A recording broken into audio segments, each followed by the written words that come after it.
بسم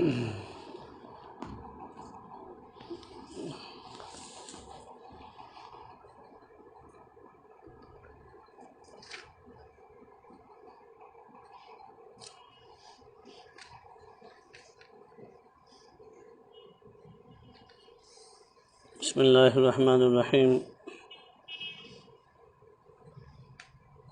الحمد للہ وکفیٰ وسلام علی عبادہ الذین اصطفیٰ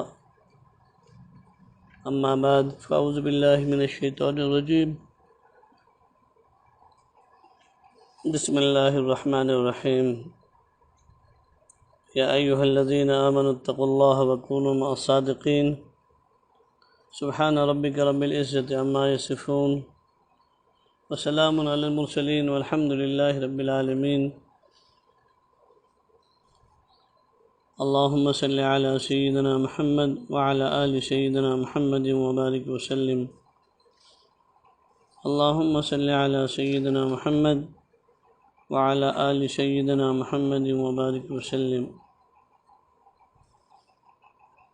اللہم صلی علی سیدنا محمد وعلی آل سیدنا محمد وبارک وسلم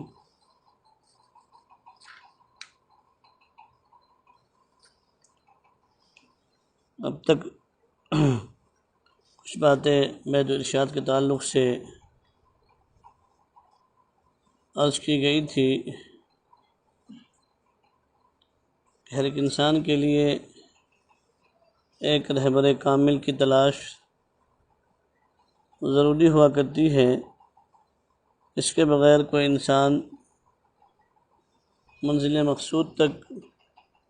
نہیں پہنچ سکتا۔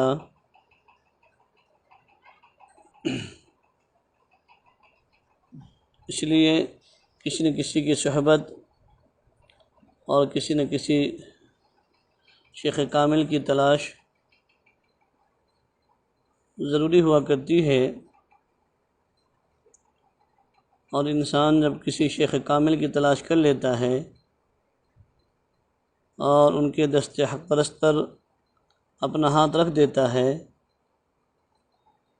تو اس کی برکت سے اللہ رب العزت تک اس بندے کی رسائی نصیب ہو جاتی ہے۔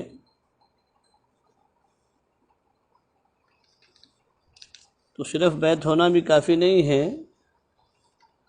بلکہ بیعت ہونے کے ساتھ ساتھ چند دن کے لیے، چند ماہ کے لیے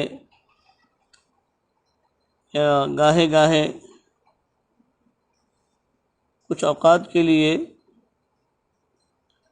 شیخ کی صحبت میں جانا ضروری ہوا کرتا ہے۔ اس لیے مشائخ نے، اکابروں نے صحبت شیخ پر باقاعدہ کتابیں تصنیف فرمائی ہے، کتابیں لکھی ہے کہ صحبت شیخ سے انسان کو کیا حاصل ہوتا ہے اور کیا ملتا ہے۔ تو اس وقت میں چند باتیں آپ حضرات کے سامنے اسی تعلق سے عرض کروں گا کہ صحبت شیخ کے فوائد کیا ہیں۔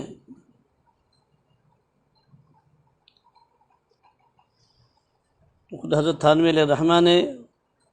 اور ہمارے حضرت قطب الدین سام اللہ رحمۃ اللہ علیہ بیلگام، انہوں نے بھی اپنی کتاب اپنی اصلاح کا مکمل نصاب کے تیسری جلد کے اندر ان تمام چیزوں کو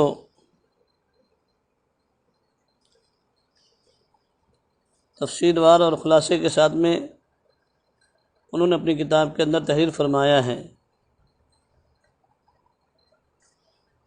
کہ انسان کو اپنے شیخ کی تلاش اور انتخاب کے بعد ان سے فیض صحبت اٹھانا ضروری ہے، تاکہ پورا کا پورا ان سے فیض حاصل ہو سکے اور فائدہ اٹھایا جا سکے۔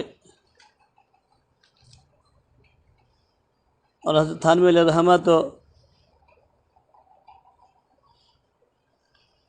اس سلسلے میں فرماتے کہ صحبت شیخ اصل طریق ہے، شیخ کی صحبت یہ اصل طریقت ہے اور یہی اصل راہ ہے۔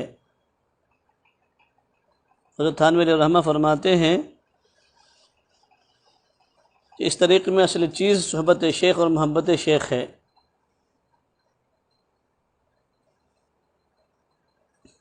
یہ تعلیم و تلقین اس کے بغیر کارگر نہیں ہوتی۔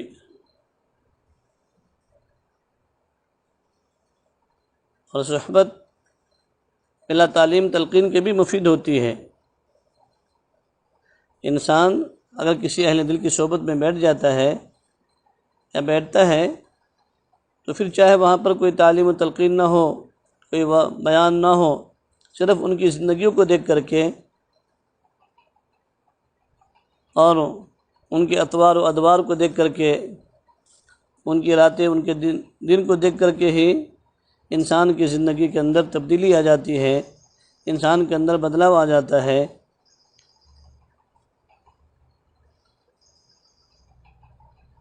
اس لیے آپ یہ چیز دیکھیں گے کہ پہلے اکثر مشائخ کی یہ عادت ہوتی تھی کہ وہ زیادہ تعلیم و تلقین نہیں کرتے تھے، بس ان کی صحبت کی برکت ہی سے سالکین کی اصلاح ہو جایا کرتی تھی۔ حضرت مولانا محمد اسماعیل صاحب شہید رحمۃ اللہ علیہ نے جو ان کی کتاب منصب امامت ہے، اس میں لکھا ہے کہ بزرگوں کا فیض صحبت آفتاب کے مشابہ ہوتا ہے کہ اس کا فائدہ سب کو پہنچتا ہے، خواہ استفادہ کرنے والے کو اس کی خبر بھی ہو یا نہ ہو، اور استفادے کا قصد کرے یا نہ کرے، لیکن چونکہ اس آفتاب کا فائدہ ہر ایک کو پہنچتا ہے تو آفتاب کا فائدہ سب کو برابر ملتا ہے۔ اسی طرح خاص بزرگوں کا فیض صحبت بھی ایسے ہی عام ہوتا ہے، اور علامات ایسے بزرگوں کی ہوتی ہے کہ ان کے وفات کے وقت عام قلوب میں کہ جب وہ دنیا سے پردہ فرما جاتے ہیں تو عام طور پر دلوں کے اندر ایک ظلمت و کدورت محسوس ہونے لگتی ہے۔ اس لیے حضرت تھانوی فرماتے ہیں اس کی تائید کے اندر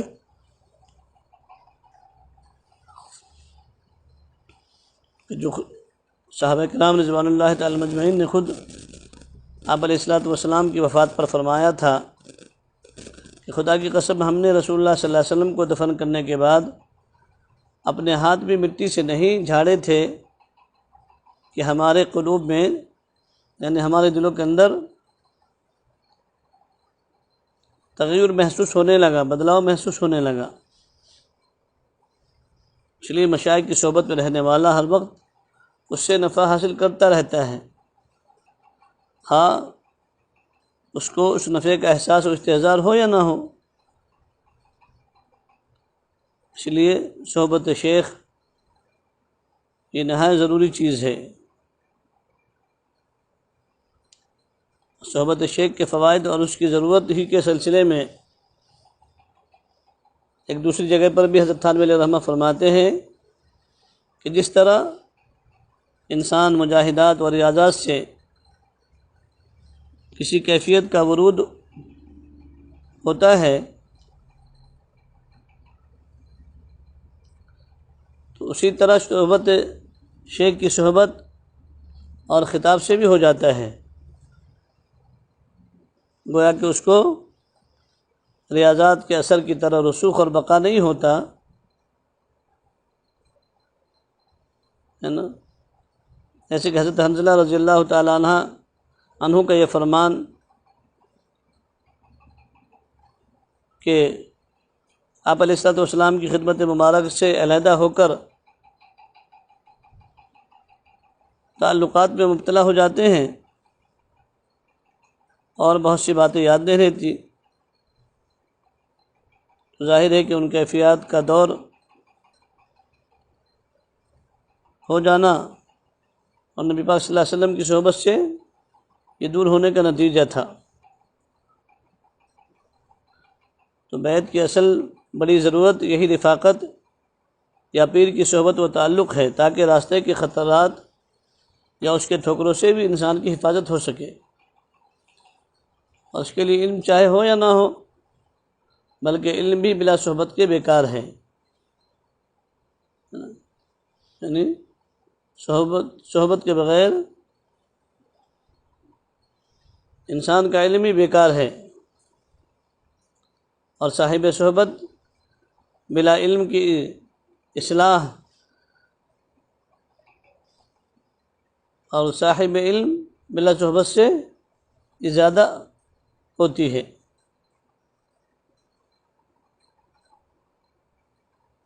جو صاحب صحبت ہوگا لیکن علم نہیں ہوگا تو بھی اس کی اصلاح اس صاحب علم سے، جس کو صحبت نصیب نہیں ہے، اس سے زیادہ ہوتی ہے۔ اگرچہ علم میں کمی ہو ہے نا، لیکن کسی بزرگ سے صحبت رکھتا ہو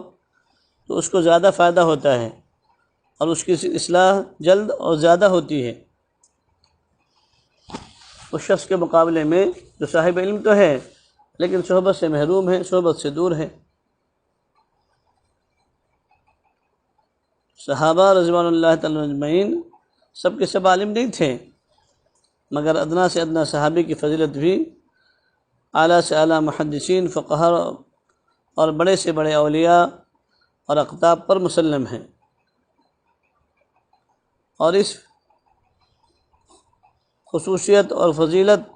کا مدار کیا ہے کہ آقا دو جہاں صلی اللہ علیہ وسلم کی صحبت نصیب ہوئی تو صرف صحبت سے پایا جو کچھ پایا، اور ہمیشہ اہل اللہ نے صحبت ہی کا التزام رکھا ہے۔ اتنی توجہ علم کی طرف نہیں فرمایا کرتے تھے جتنی کی صحبت کی طرف کی۔ تو صرف نرا کتابوں سے کوئی کامل مکمل نہیں ہوتا ہے۔ ابھی اس کو مثال کے طور پر سمجھے کہ بڑھئی کے پاس کوئی بیٹھے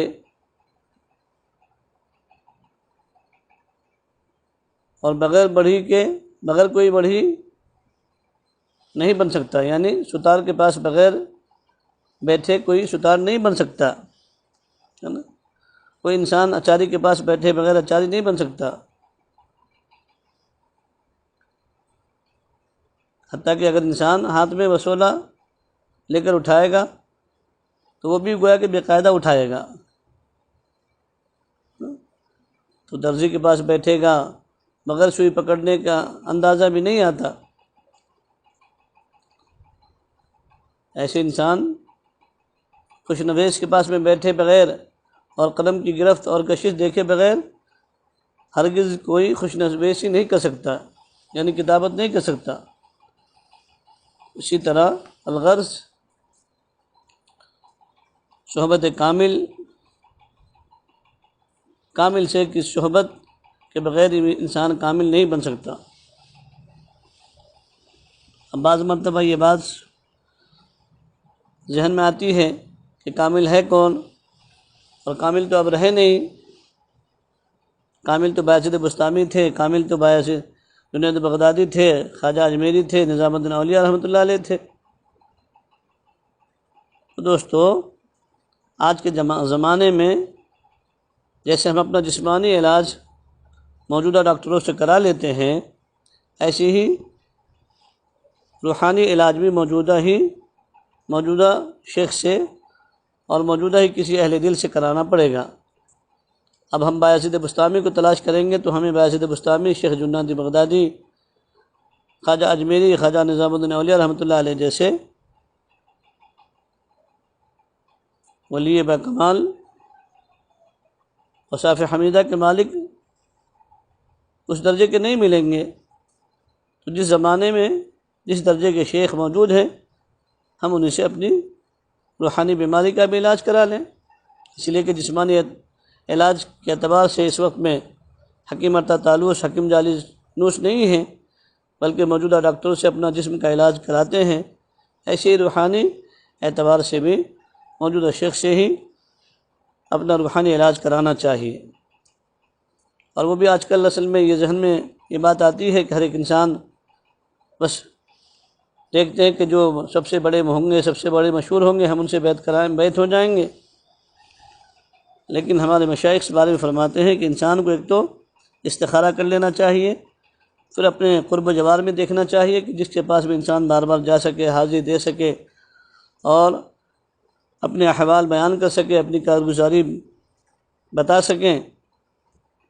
ان سے زیادہ فیض پہنچتا ہے، فائدہ پہنچتا ہے بیعت ہونے میں۔ ہم دور دراز کے مشائخ کا انکار کریں گے، یقیناً ان کے فیض سے کسی کا انکار نہیں، سب ایک سے ایک اکابرین ہیں، لیکن اس بارے میں ہمیں یہ توجہ دینی چاہیے۔ خود اس عاجز نے جب اپنی اصلاح کی فکر کی تو شیخ کامل کی تلاش کے لیے تلاشتا رہا۔ پڑھنے کے زمانے میں کئی بزرگوں کے پاس میں گیا تو زمانے طالب علم میں اس وقت کے مشائخ نے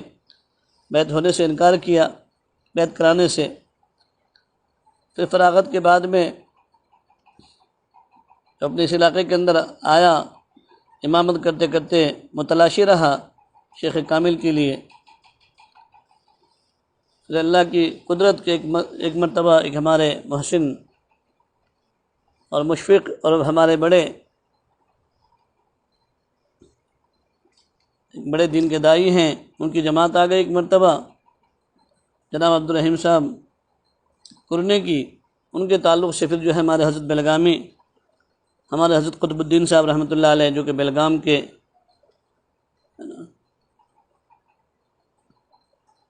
دکشنی کرناٹک کے وہ قطب دکن تھے اور اسم مسمى قطب تھے، وہ ان کی خدمت میں حاضری ہوئی۔ انہوں نے فرمایا بھی کہ آپ عالم ہیں، آپ فلاں ہیں، آپ جو ہے نا بڑے بڑے اکابر علماء ہیں، ان سے آپ منسلک ہو جائیں، میں تو ایک جاہل انسان ہوں، فلاں ہوں۔ میں نے کہا حضرت میں سب کچھ کر کے آیا ہوں، مجھے آپ ہی سے بیعت ہونا ہے، اس لیے کہ مجھے پڑھنے کے زمانے ہی سے رائے پوری سلسلے سے نسبت اور انسیت تھی، کیونکہ فضائل کی تعلیم میں، فضائل اعمال میں بار بار حضرت شاہ عبدالرحیم صاحب رائے پوری، شاہ عبدالقادر صاحب رائے پوری کے واقعات کو سنتا تھا، تو انسیت پہلے سے ہو گئی تھی اس سلسلے سے۔ تو حضرت نے فرمایا کہ ایک مرتبہ میری راہ ہے کہ استخارہ کر کے آنا۔ میں نے عرض کیا کہ حضرت میں کر چکا ہوں، بس آپ مجھے منسلک کرا لیں، اپنے دست حق پر بیعت کر لیں۔ حالانکہ بظاہر دکھنے کے اعتبار سے کوئی وہ کسی جامعہ کے، کسی دارالعلوم کے فارغ نہیں تھے، لیکن علم اس درجے کا تھا، علم ایسا کمال تھا کہ اللہ اکبر کبیرہ، ہے نا، کہ بڑے بڑے مشائخ اکابرین نے، ملک کے موجودہ اکابر مشائخ نے ہمارے حضرت رحمۃ اللہ علیہ پر اعتماد کرتے ہوئے سلسلے کی نسبت کی ذمہ داری ان کے کندھوں پر رکھ دی تھی، اور وہ بھی اپنے وقت کے مناظر اسلام، شمس العلماء حضرت مولانا منظور صاحب نعمانی علیہ الرحمہ، جو کہ حضرت مولانا سجاد صاحب کے والد محترم، سب سے پہلے انہی سے ہمارے حضرت رحمۃ اللہ علیہ کو خرقہ خلافت اجازت بیعت ان سے ملی تھی۔ پھر اس کے بعد وقت کے بہت بڑے عالم دین حضرت تھانوی علیہ الرحمہ کے آخری خلیفہ محی السنہ حضرت مولانا شاہ ابرار الحق صاحب ہردوئی علیہ الرحمہ، انہوں نے بھی حضرت کو اجازت دی۔ پھر حضرت مولانا شاہ مطیع الرحمن صاحب بھاگلپوری، جو کہ مفتی اعظم مفتی محمود صاحب رحمۃ اللہ علیہ کے خلیفہ، انہوں نے بھی، اور اس وقت کے جو مجدد زماں ہیں اور ساری دنیا کے محبوب العلماء ہیں،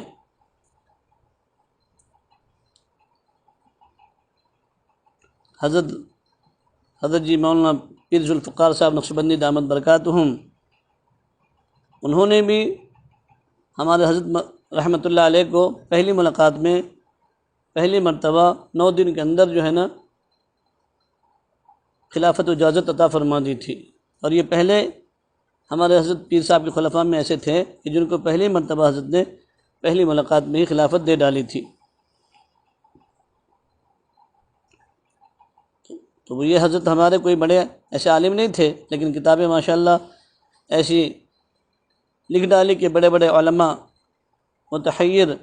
اور بڑے بڑے علماء کے تقاریض ہمارے حضرت علیہ الرحمہ کی کتاب پر منسوب ہیں۔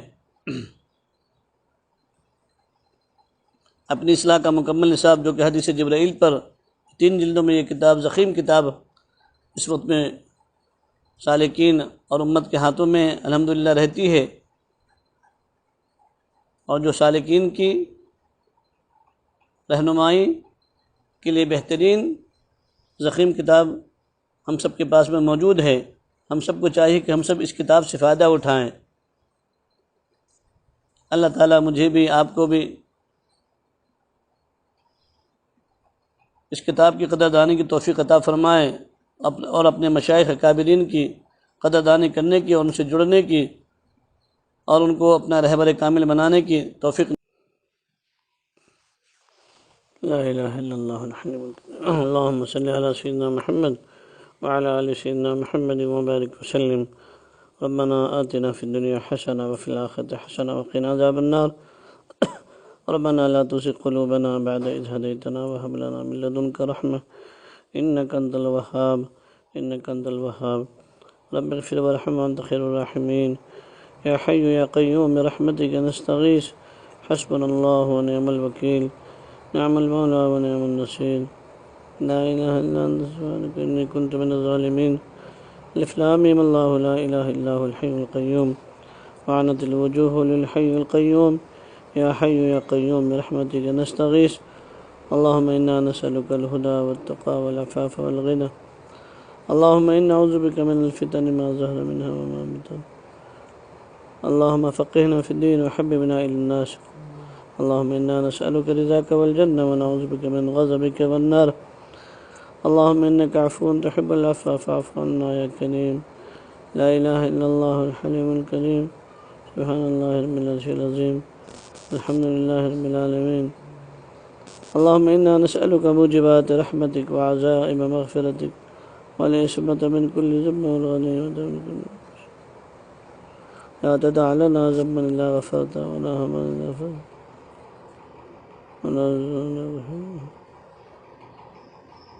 ولا حاجة هي لك رزق إلا قضيتها ويسرتها يا أرحم الراحمين يا أرحم الراحمين اللهم صرف القلوب صرف قلوبنا على طاعتك يا مقلب القلوب ثبت قلوبنا على دينك اللهم ثبت قلبي على دينك اللهم أعني على ذكرك وشكرك وحسن عبادتك اللهم اكفني بحلالك عن حرامك واغنني بفضلك عمن سواك اللهم إنك عفو تحب العفو فاعف عنا يا كريم اللهم اغفر لجميع المؤمنين والمؤمنات والمسلمين والمسلمات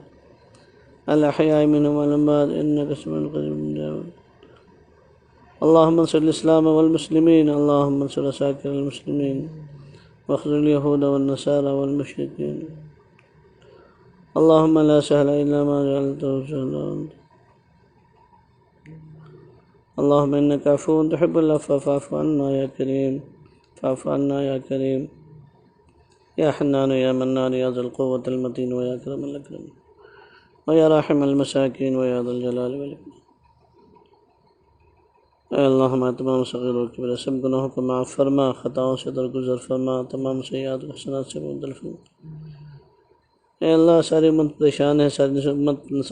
نجات کے فیصلے فرما، رحم کا معاملہ لا الہ الا اللہ الحلیم الکریم اللہم انک عفو کریم تحب العفو فاعف عنا یا کریم۔